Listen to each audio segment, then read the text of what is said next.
Hey guys, man, it's been a while since I've uploaded a YouTube video. It's been crazy for me lately, but I finally decided to revert back to and use my old iPhone 6S after I destroyed my iPhone 8.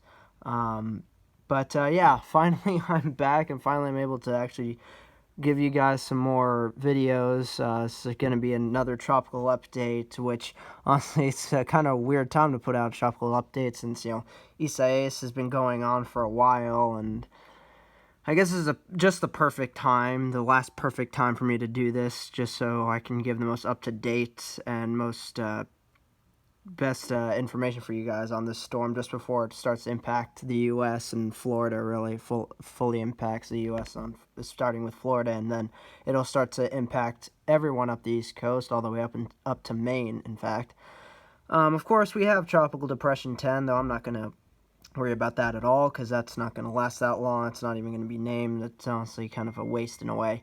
Anyway, and then we have this disturbance that the NHC is giving some decent odds as of right now, a 20 to 60% chance of development within the next 2 to 5 days. So going into next week, we might have to start to really watch this one. This could be our next named storm. I honestly wouldn't be too surprised about that. You can see the 5-day graphical outlook. You can see it generally heads in. It's going to be heading in a generally northwestern direction, then curve north. So we'll have to monitor this one, see how it does, see what this disturbance decides to do. But let's really focus on what Isaias is doing. And as of the 5 p.m. advisory, it's weakened down to a tropical storm at 70 miles per hour, 993 millibars, moving northwest at 10 miles per hour, which its forward speed has continued to slow down as it's heading closer to Florida and the U.S. But it's been weakening all day because it's really been getting hit hard with the dry air and wind shear that's really affecting it. But as we look at the newest forecast cone from the NHC, you can see that it is forecast to potentially re-strengthen back into a hurricane for a brief amount of time again, as it's heading up the southern central coast of Florida, and then will weaken back down to a tropical storm and continue to weaken as it heads up the east coast towards North Carolina and then up into the northeast of New England. So that's something that's pretty interesting that we may finally get, we might get one last burst of sustained hurricane strength from this before it starts to weaken and then dissipate after the next few days. But let's look at the U.S. rainfall amounts, and you can see for Florida, generally, we'll see anywhere up towards 4, maybe 5 inches in the very coastal parts of the central coast of the east coast of Florida, and then getting up into Georgia, South Carolina, North Carolina. For Georgia, generally rainfall amounts up towards 4 inches maybe, and then South Carolina, North Carolina, Virginia, this all the way up until up into western Connecticut and southern and western Massachusetts, a big stretch of up to 4 to 6 inches of rainfall. So we could see a big rainmaker out of it from coastal and eastern South Carolina up through western Connecticut and very southern New England. So that'll be very interesting to see. So we gotta watch that. Here's the peak storm surge forecast: 1 to 3 feet between North Miami Beach and Jupiter Inlet, and then 2 to 4 feet of storm surge between Jupiter Inlet up north all the way to Padre Vedra Beach, I believe that says. So I gotta watch out for storm surge for the east coast of Florida generally, for the general whole coast of Florida, majority of the whole east coast of Florida. And again, majority of the east coast of Florida is under a hurricane warning, and there's tropical storm warnings closer down towards Miami, and tropical storm watches a little farther inland around these areas, farther inland here, getting more towards the central parts of Florida. But generally, the east coast of Florida will be feeling pretty decent impacts from Isaias. Really, even if it doesn't re-strengthen back into a hurricane, it will still bring very dangerous effects. Now let's go to tropical tidbits, and we'll look at what Isaias looks like right now. And we gotta let this load in, but gotta wait for it. But recently, I will tell you that recently, over the past hour or so, the storm has started to explode with a bit more strong thunderstorm and convection, more towards the center, as you can see right there. Big blow up of convection right just to the north of the center, which is currently right there. So, this could be a sign that it is finally trying to battle off the dry air and wind shear, and could re-strengthen back into a hurricane as we head into tonight. And I think generally we all know that nighttime, during the nighttime, a lot of the time we see tropical systems try to intensify the most during the nighttime. So that'll be very interesting to see. Here's the hurricane track guidance, and you can see from where it is, it will track just off the coast of Florida and then up through the Carolinas and into New England. It actually has shifted to where the center might generally go and head maybe just around or just over my area in Connecticut, according to the forecast models now. So that'll be very interesting to see. The intensity guidance, you can see they generally forecast it to maybe sustain itself for a little longer, maybe get slightly stronger over the next 12 to 18 hours, but then it'll really start to drop off in intensity, especially as it heads up towards North and South Carolina and then up into the Mid-Atlantic and New England areas. Let's look at the forecast models, and this is the 18Z of the GFS run. This is the newest run of the GFS that's just coming in now. You can see it's showing that the system will start to head more northward and just along the Florida coast and then up into South and North Carolina.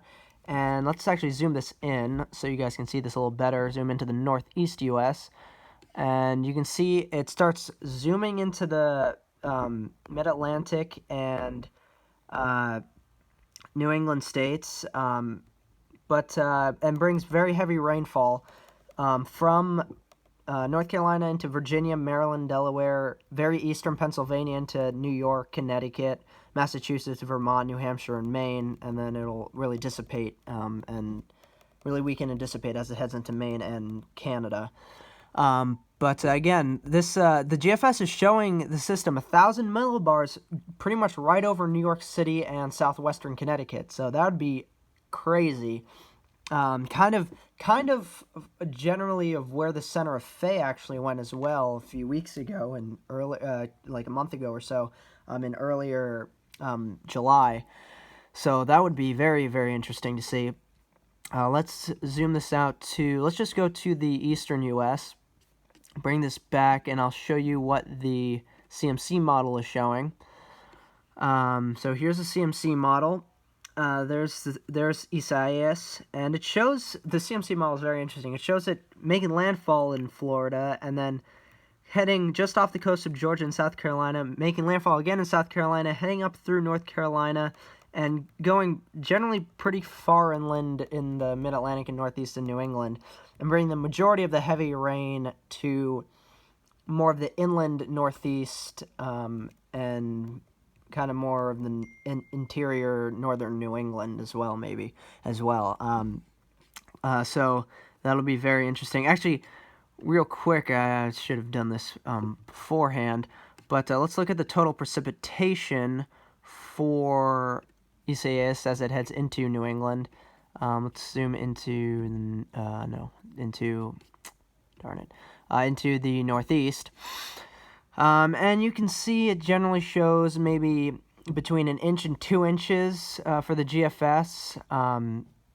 For the New York City area, coastal New Jersey, Long Island, a majority of Connecticut, all of Rhode Island, majority of Massachusetts, the northern half of Vermont, the southern a third of New Hampshire, and the majority of Maine generally will see between 1 to 2 inches of rainfall. And then for areas of like central North Carolina up through central and eastern Virginia up through Maryland, the DC area, northern Delaware, eastern Pennsylvania, the western parts of New Jersey, and into more of the central and interior northeastern New England, maybe areas getting between 2 to even 4 or 5 inches, especially as you head more towards the south of around the DC area or down towards Raleigh, North Carolina. So let's look at the total precipitation from the CMC and see, and it generally agrees actually pretty well with the GFS actually. Again, generally 1 to 2 inches for those more coastal and southern areas of New England into the coastal mid-Atlantic, and then generally 2 inches plus in the central mid-Atlantic up into the interior parts of the Northeast and parts of interior New England as well, maybe. Now let's look at the European model and what the European model is showing. And let's bring this out so you can see. Oh, wait, let me. There we go. So you guys can see this now. There we go. Yeah. Now let's bring this forward in time, and you can see the European model shows it generally just off the coast or just right along the coast of Florida, and then maybe making landfall in northern Florida, and then heading back out into open waters off the Georgia and South Carolina coast, and then making landfall in the South Carolina North Carolina border area, and then it'll head farther north and maybe even sorry about this, maybe even go kind of agreeing with the GFS, going right over New York City and western Connecticut. Let's zoom this in if we can. Regional, here we go, yeah, Northeast US.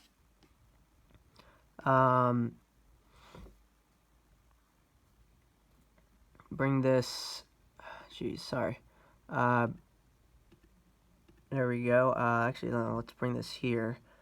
There we go. You can see 995 millibar low pressure system moving right up through New York City, bringing the very heavy rain up through New York City and generally very southern New York State and western central Connecticut. That's really insane rates of rain. Let's look at what the total accumulated precipitation the European is showing. Here we go. There we go.